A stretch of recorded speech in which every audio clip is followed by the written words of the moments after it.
தென்மேற்கு பருவமழை வழக்கமாக 1 ஜூன் துவங்கும். இது 16 ஆண்டுகளில் இந்த முறை 24 மே அன்று வந்திருக்கு. இதுக்கு முன்னாடி 23 மே 2009 வழக்கத்திற்கு முன்னதாகவே துவங்கி இருக்கிறது. இது தென்மேற்கு பருவமழை குறித்தான அப்டேட். தெற்கு கொங்கன் கடலோர பகுதிகளிலே இருந்த அந்த மத்திய கிழக்கு அரபிக்கடல் பகுதிகளில் உருவாகிய ஆழ்ந்த காற்றழுத்த தாழ்வு பகுதி இன்று காலை 8:30 மணி அளவில் மத்திய கிழக்கு அரபிக்கடல் மற்றும் அதனை ஒட்டிய தெற்கு கொங்கன் கடலோர பகுதிகளில் காற்றழுத்த தாழ்வு மண்டலமாக வலுப்பெற்று அது ரத்னகிரிக்கு வடக்கு வடமேற்கே 30 கிலோமீட்டர் தொலைவில் நிலவுகிறது. இது மெதுவாக கிழக்கு திசையில் நகர்ந்து இன்று நண்பகல் ரத்னகிரி மற்றும் தாப்போலிக்கு இடையே காற்றழுத்த தாழ்வு மண்டலமாகவே கரையை கடக்க வாய்ப்பிருக்கிறது. இது அரபிக்கடல் பத்தி. வங்கக்கடல் பகுதின்னு பாத்தீங்கன்னா மத்திய மேற்கு மற்றும் அதனை ஒட்டிய வடக்கு வங்கக்கடல் பகுதிகளில் ஒரு காற்றழுத்த தாழ்வு பகுதி வருகின்ற 27ஆம் தேதி உருவாகும் வாய்ப்பு இருக்கிறது. இந்த தென்மேற்கு பருவமழையோட துவங்கும் காலகட்டத்திலேயும் அரபிக்கடல்லையும் ஒரு காற்றழுத்த தாழ்வு மண்டலம் இருக்கிறதுனாலையும் வழக்கமா நம்ம எப்பவுமே அந்த துறைமுகங்களில் எச்சரிக்கை கூண்டு அறிவுறுத்துவோம். அதன்படி தமிழகத்துல தூத்துக்குடி மற்றும் பாம்பனில் 3ஆம் எண் எச்சரிக்கை கூண்டு ஏற்றுவதற்காக அறிவுறுத்தப்பட்டிருக்கிறது. தமிழகம், புதுவை மற்றும் காரைக்கால் பகுதிகளில் மற்ற துறைமுகங்களில் 1ஆம் எண் எச்சரிக்கை கூண்டு ஏற்றுவதற்கு அறிவுறுத்தப்பட்டிருக்கிறது. இப்ப கடந்த 24 மணி நேரத்திலே மழை எவ்வளவு பெஞ்சிருக்கு அப்படின்னு பாத்தீங்கன்னா 7 இடங்களில் கனமழை பெய்திருக்கிறது.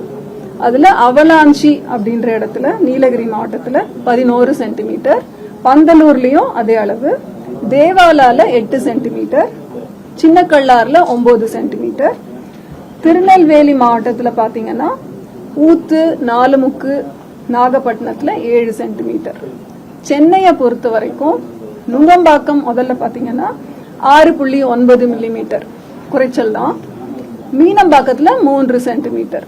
ஆனா மற்ற ரெயின் கேஜஸ் பாத்தீங்கன்னா சென்னையில மடிப்பாக்கம் மற்றும் மேடவாக்கத்துல 5 சென்டிமீட்டர் மழை அளவு பதிவாயிருக்கிறது. இதையும் நீங்க யூசுவலா கேட்பீங்க. தமிழகத்திலே மார்ச், ஏப்ரல், மே இன்றைய காலகட்டம் வரைக்கும் பெய்த மழை அளவுன்னு பாத்தீங்கன்னா இயல்பு 11 சென்டிமீட்டர், பதிவான மழை அளவு 21 சென்டிமீட்டர். இது இயல்பிலிருந்து 92% அதிகம். சென்னையை பொறுத்த வரைக்கும் கூட அதே மாதிரி பாத்தீங்கன்னா சென்னையோட இயல்பு நிலை 44 சென்டிமீட்டர். ஆக்சுவலா பெய்த மழை அளவு 92 சென்டிமீட்டர்ஸ். டிபார்ச்சர் 110. சாரி, ஒரு நிமிஷம்.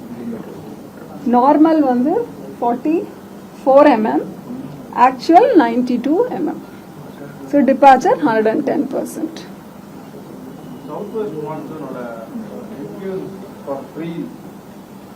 சவுத் வெஸ்ட் மான்சூனோட 9 நாட்கள் முன்னாடியே வந்தது. என்னதுனால இது வந்தது? இதனால வடகிழக்கு பருவமழையும் முன்கூட்டியே வரதுக்கான வாய்ப்பு இருக்கா? இப்போ தென்மேற்கு பருவமழைன்னு பாத்தீங்கன்னா நம்ம அனௌன்ஸ் பண்றது சில கிரைட்டீரியா இருக்கு. கேரளாவிலே ஒரு 14 ஸ்டேஷன்ஸ்ல மழை பெய்யறதுக்கு வச்சும் ஒரு பெர்சன்டேஜ் நம்ம கணிக்கிறோம். அதே மாதிரி வளிமண்டல மேலடுக்குகளில் நிலவும் காற்றின் வேகம் மற்றும் திசை எந்த அளவுக்கு ஸ்ட்ராங்கா இருக்கு அப்படின்றத பொறுத்தும் நம்ம சொல்றோம். அதே மாதிரி கடல் பகுதிகளில் இந்த OLRன்னு சொல்ற அவுட் கோயிங் லாங் வேவ் ரேடியேஷனோட வேல்யூஸ் அது மழை தரக்கூடிய மேகங்களா அப்படின்றத தெரிஞ்சுக்கிற ஒரு பாராமீட்டர் அது. ஸோ இதுவையும் சேர்த்து எல்லா பாராமீட்டர் சேர்த்து தான் நம்ம வந்து கண்காணிச்சுட்டே இருக்கும் பொழுது இது வழக்கத்தை விட முன்பாகவே துவங்குகிறதா அப்படின்ற நமக்கு அறிகுறிகள் தென்படும். இப்பவே வந்து நம்ம வடகிழக்கு பருவமழை பத்தி சொல்றது கடினம். இட் மே ஹேவ், பட் இப்பவே அதை பத்தி சொல்றது கடினம்.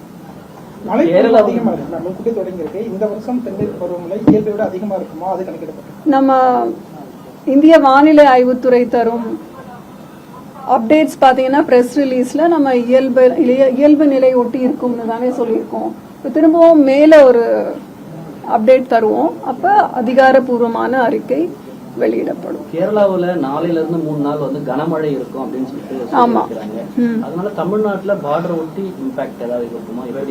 அதனாலதான் நம்ம வந்து இந்த வார்னிங்ஸ் மேப் அதுக்கு நம்ம போகணும். இன்று வந்து கோயம்புத்தூர், திருநெல்வேலி மாவட்டங்களின் மலைப்பகுதிகள், நீலகிரி மற்றும் தென்காசி மாவட்டங்களின் ஓரிரு இடங்களில் கன முதல் மிக கனமழையும், திருப்பூர், திண்டுக்கல், தேனி மற்றும் கன்னியாகுமரி மாவட்டங்களில் ஓரிரு இடங்களிலும் கனமழை பெய்ய வாய்ப்புள்ளது. This is for today.